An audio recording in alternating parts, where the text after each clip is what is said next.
যেটা আপনারা জানেন, ঈদে মিলাদুন্নবীর ইতিহাস, এটা মাওলানা আব্দুর রহিম সাহেব তার সুন্নত ও বিদআত গ্রন্থে উল্লেখ করেছেন।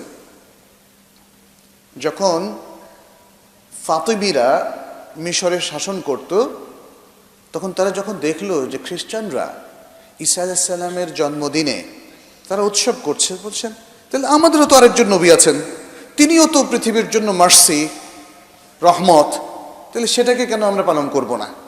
এ হলো চিন্তা, উৎপত্তি। এরপর হলো শুরু। এরপর একজন বাদশাহ একজন কবিকে 1000 দিনার দিলেন কিছু কবিতা লিখতে। কবিতা গাথা দিয়ে শুরু হলো ঈদে মিলাদুন্নবী অনুষ্ঠান। এটা হচ্ছে ইতিহাস। আনফর্চুনেটলি মুসলিমরা সেই ইতিহাস ভুলে গেছে। তারা এটাকেই বিশাল এক দল ইবাদত হিসাবে গ্রহণ করেছে। এটা ঘটেছে হিজরি 4th দশকে, কেউ কেউ বলেছেন হিজরি 4th শতকে অথবা 6ষ্ঠ শতকে, অর্থাৎ রাসূল সাল্লাল্লাহু আলাইহি সাল্লামের মৃত্যুর প্রায় 400 বছর পরে এই ঘটনাটা ঘটেছে। বিদআতের সংজ্ঞাটা কি?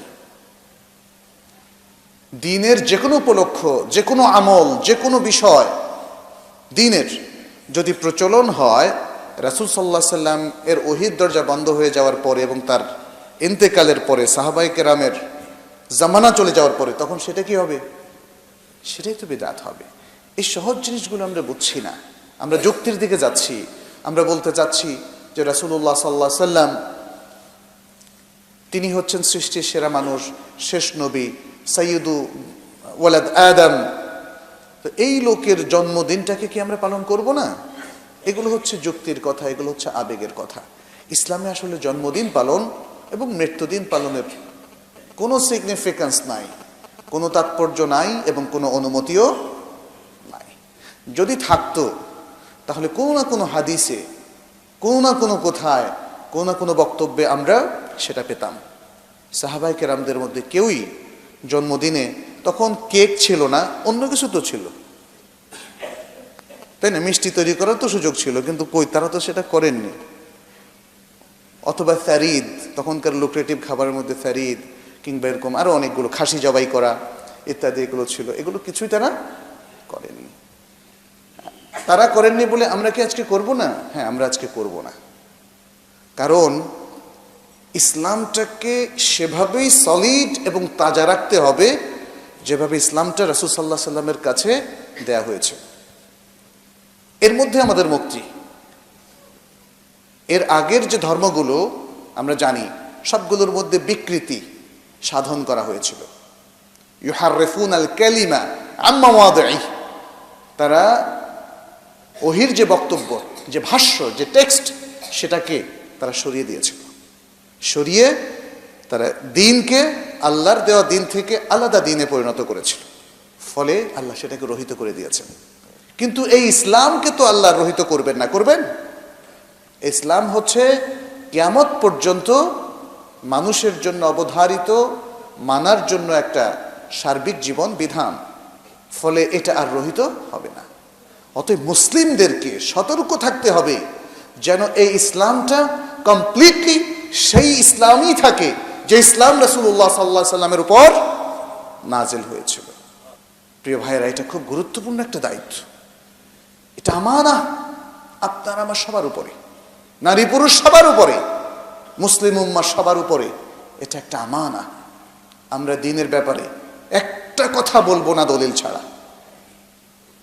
আমরা দ্বীনের ব্যাপারে একটা কাজ করব না দলিল ছাড়া। আমরা দ্বীনের ব্যাপারে কোনো চিন্তা চেতনা আকীদা পরিবর্তন করব না দলিল ছাড়া, আবার গ্রহণও করব না দলিল ছাড়া। এই শিক্ষাটা আজকে বড় প্রয়োজন। যে যেমন ইচ্ছা মনে করেন, এটা দ্বীন হতে পারে না। দ্বীন হচ্ছে মা ক্বাল আল্লাহ ওয়া মা ক্বাল রাসূল সাল্লাল্লাহু আলাইহি ওয়াসাল্লাম। যা আল্লাহ বলেছেন, যা আল্লাহ রাসূল সাল্লাল্লাহু আলাইহি ওয়াসাল্লাম বলেছেন অথবা করেছেন, এর বাইরে দ্বীনের, ইসলামের আর কোনো অংশ নাই। ইন্নাদ দীনা ইনদাল্লাহিল ইসলাম বলে আল্লাহ এটাই বুঝিয়েছেন। আল্লাহর কাছে দ্বীন হচ্ছে ইসলাম, আর সেই ইসলাম যে ইসলাম কোরআন এবং সুন্নাহ বেসড, কোরআন এবং সুন্নাহ নির্ভর। কোরআন এবং সুন্নাহর বাইরে আর কোনো কিছু এই দ্বীনের মধ্যে ইনক্লুড করার সুযোগ নাই। এর সাথে মনে রাখতে হবে দ্বীনের সমস্ত বিধিবিধানগুলো দুই প্রকার। একটা হচ্ছে আত-তাওয়াবিত, আত-তাওয়াবিত, আর একটা হলো আল-মুতাগায়্যিরাত। আত-তাওয়াবিত হচ্ছে ফিক্সড, ফিক্সড দ্বীনের ইবাদতগুলো ফিক্সড, দ্বীনের ইমানের বিষয়গুলো ফিক্সড, গায়বী ইনফরমেশনগুলো ফিক্সড। জান্নাত জাহান্নাম সম্পর্কিত তথ্য, আল্লাহর কিতাব সম্পর্কিত তথ্য, আখিরাত সম্পর্কিত তথ্য, তাকদীর সম্পর্কিত তথ্য, নবী রাসূলদের সম্পর্কিত তথ্য, এগুলো ফিক্সড। এখানে আর কোনো হাত দেওয়া যাবে না, চেঞ্জ করা যাবে না কোনো কিছু, কোনো আকীদা। আল্লাহ তার সম্পর্কে যা বলেছেন আল কোরআনে অথবা মুহাম্মদ সাল্লাল্লাহু আলাইহি সাল্লাম আর সুন্নাহর মধ্যে আল্লাহ সম্পর্কে যে ধারণা দিয়েছেন, এগুলো ফিক্সড। 5 ওয়াক্ত সালাত ফিক্সড, সিয়াম, রমাদান মাসের সিয়াম ফিক্সড, বাইতুল্লাহর উমরাহ অথবা হজ ফিক্সড। কয়টা পদ্ধতিতে কিভাবে করব, এগুলোর আরকান, ওয়াজিবাত, সুনান, এসব কিছু ফিক্সড। এটাকে বলা হয় আত-তাওয়াবিত, অর্থাৎ ইসলামের এই মৌলিক জিনিসগুলো এমনভাবে ফিক্স এবং নির্ধারিত করে দেওয়া হয়েছে যে কিয়ামত পর্যন্ত এর কোনো বিধান পরিবর্তন হবে না। কেউ যদি বলে এরকম যে 5 ওয়াক্ত সালাত তো এখন কষ্টকর হয়ে যাচ্ছে, আমাদের ব্যস্ততা বেড়ে গিয়েছে, চাকরির ধরন পাল্টেছে, জীবনধারা পাল্টে গেছে, এখন আমরা 3 ওয়াক্ত পড়ি। এটা দেখা যাচ্ছে যে পাশ্চাত্যের কিছু লোকজন, ভাইয়েরা, আমার নিজেকেই জিজ্ঞেস করেছিলেন, বলছেন দেখেন আমরা একসাথে ঢুকি, ওখানে নামাজ পড়ার কোনো সুযোগ নাই, তো আমি কি করি 4 ওয়াক্ত একসাথে পড়ি, আর পরে ফজরটা তো পড়া যায় আলাদা। তো এটা আল্লাহ, এই এক্সকিউজ আল্লাহ কবুল করবেন কিনা? আমি বললাম তো আল্লাহকে একটু জিজ্ঞেস করেন, কারণ এরকম কিছু কবুল হবে আমাদের কাছে সেই ইনফরমেশন নাই। চাকরির স্বার্থে দ্বীনকে আপনি পরিবর্তন করে ফেলবেন, দ্বীনের ফিক্স বিষয়গুলোকে, ইট ইজ নট পসিবল, এটা সম্ভব না। বরং দ্বীনের ফিক্সড বিষয়গুলোকে ঠিক রেখে জীবনের অন্য কর্মে আপনাকে জড়াতে হবে।